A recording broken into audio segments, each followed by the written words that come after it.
Hey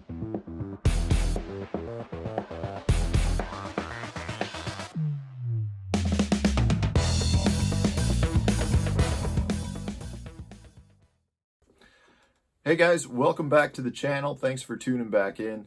Today, I want to talk about a question that I got from a subscriber regarding rod selection. Specifically, they want me to identify like my top 3 all-purpose rods. You know, because most individuals out there are not going to be able to afford to have specific rods for one specific application or a specific bait presentation. You know, it really becomes more realistic to try to have 3 or 4 rods that can kind of do multiple different things. And I'm the same way, guys. You know, I carry a ton of rods with me to each of my events. And yes, I definitely have rods that I've built for specific baits and for specific presentations. But at the same time, I've got probably 3 to 5 rods that are more all-purpose rods that I can use for several different presentations, and those 3 rods really can get me can get me set up in a manner where I can fish pretty much any way that I want. Obviously, they're not going to be perfect for, say, pitching a 3-ounce weight into heavy milfoil or something like that, but you know, the couple of rods that I've selected are very, very good all-purpose rods. Now, keep in mind, I build my own rod, so I will give you the blanks and the specific model that I'm building off of.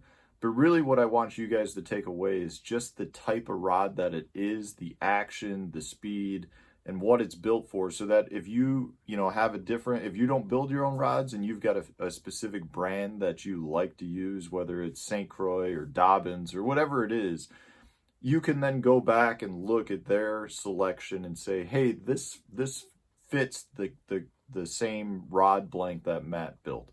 So let's get started, guys. You know, I've got, like I said, I probably have 5 rods that do the majority of my work for me. Probably my favorite all-around rod blank is this NMB 874, and the label's going to be backwards for you. So let me see. Probably not going to be able to turn this around in here without knocking a ton of stuff over. Let's see if you can see it on there. It's the NMB 874.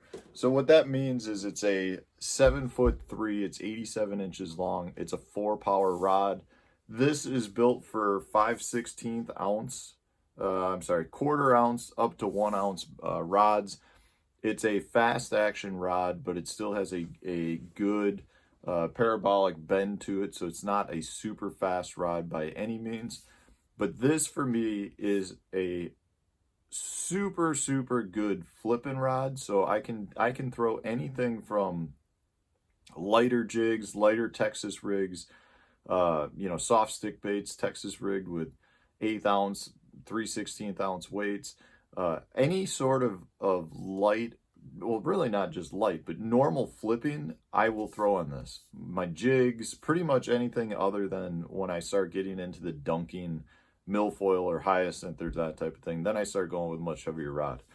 The thing with this though is it's not so heavy where I can't use it for a spinner bait. I can throw a swim jig on it if I like. I can throw like Carolina rigs. I prefer a little bit longer rod for that, but I could still do it with this. It's really just a great all-purpose rod. I feel like, you know, if you're a co-angler out there or somebody who's, only got the ability to buy a couple of rods, you have to have something that is a fast action, 7'3", 7'4" foot length, where you've got the ability to flip with it, but you can also use some moving baits as well with it. You know, if I had to in a pinch, I could use a top water on this as well.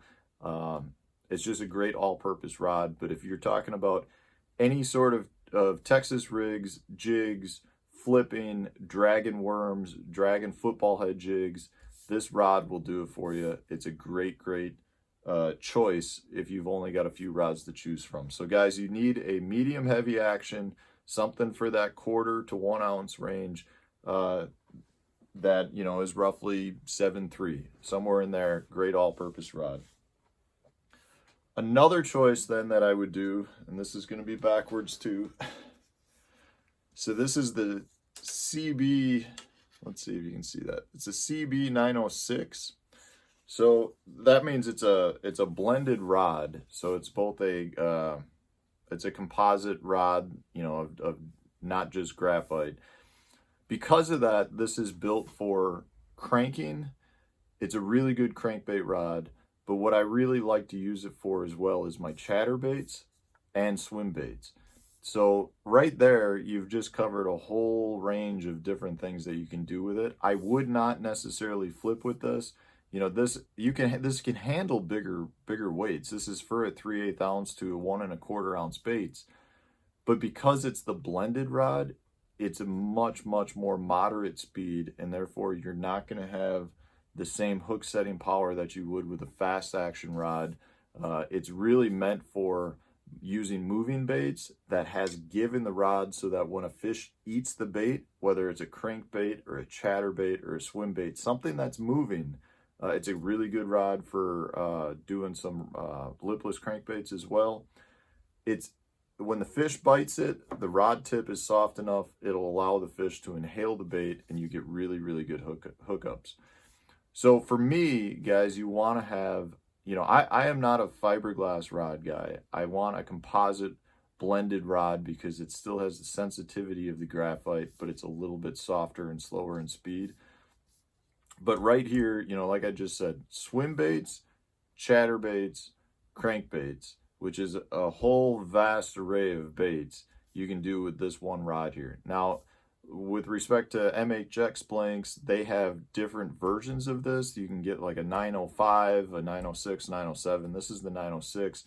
They're all the same blank, just slightly stronger power. So 905 is 1 power less than a 906. 907 is 1 power stronger. It's just, you know, a little bit heavier class action rod.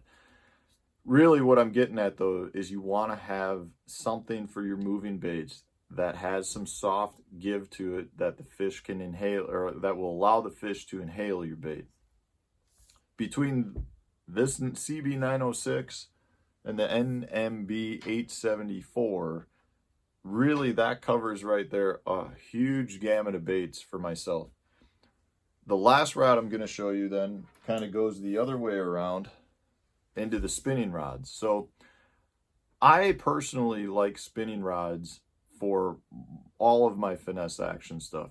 If it's big enough and heavy enough for me to throw on a bait caster, I'm going to throw it on a bait caster with, say, 10-pound test to kind of get into that finesse range, but I'd rather use the bait caster. But anytime I'm talking about smaller baits, whether it's drop shots, small swim baits, shaky heads, anything, you know, the typical spinning reel stuff, then I'm going to go with a lighter action rod. Now, a lot of you out there will probably think that you'll prefer maybe a slightly heavier spinning rod, but again, I really like the lighter finesse stuff to be on spinning rods. So when I'm choosing a spinning rod, I'm going with a much lighter action power than what a lot of other people are. So my go-to in this case, this is the NSJ 871. So it's a 7.3 1 power. So this, in this case, this is for baits 1/16 ounce to 3/8 ounce. So we're talking lighter baits. It's a, you know, a soft rod, super sensitive. It's still a fast action. It's just, you know, not meant to be working big heavy baits. But again, I don't like that. If you're somebody who likes to throw more baits in general on spinning gear, you know, like crankbaits and stuff like that, then I would switch. I would go up at least 1 power. So I would get the NSJ 872. You know, and there's an 873 as well. It just kind of depends on what baits you like to throw. But you need to have a fast action spinning rod that, in my opinion, is in that 7.3 range because it's an all-purpose rod. I can do everything on this. I can drop shot, I can shaky head, I can Ned rig, I can throw swim baits. I really do everything on it. I don't have a huge variation of spinning rods. I pretty much use the NSJ 871. I do throw the 872, which is 1 power stronger for if I'm down, say, in Florida, and I know, you know, I'm fishing where there's bigger fish, I might upgrade. Other than that, I've got a drop shot rod that I specifically like, but the NSJ 871 is my go-to spinning rod, and it's just a 1-power 7.3 fast action, light spinning rod. And I think that's what you guys need more than anything. Now, that's not to say that, guys, these 3 rods do everything for me, because they don't. Like I said before, if I'm, I've got heavy flipping stuff that I use. I've got, different variations of some rods, but pretty much these 3 rods and maybe 1 or 2 others probably do 85% of my fishing for me. I personally think it's better to keep the rods simple and have multiple rods that do multiple different things versus having one rod for each specific technique. Especially, guys, if you're in the back of the boat, or you don't have the room and you're a shore fisherman, you don't want to carry with you 10 rods. You don't want to carry 5 rods. So if you can do 2, 3, 4 rods, that's the best thing for you. I hope this was helpful. Again, it's about finding what's right for you. This is what's right for me. A lot of people think that the rods I choose are generally on the lighter side. If you go down to Florida, guys in Florida love to throw heavier tackle than, say, people up here in the northern country. It just kind of seems that way. But really, the takeaway from this video, guys, is choose what's right for you. Find something that can do multiple different techniques, and then try to concentrate on just having 3, 4 different rods that will do everything for you. It's a lot easier to switch a bait on a rod than it is to try to carry additional rod and reels with you. So I hope it was helpful, guys. If you enjoyed it, hit that like button, share it on your social media. If you've got other rods that you really think you need to have with you at all the time and can do multiple different things, throw it up in the comment section so that the rest of us can see it as well. I appreciate each and every one of you watching, guys. Stay tuned. Videos coming out every day.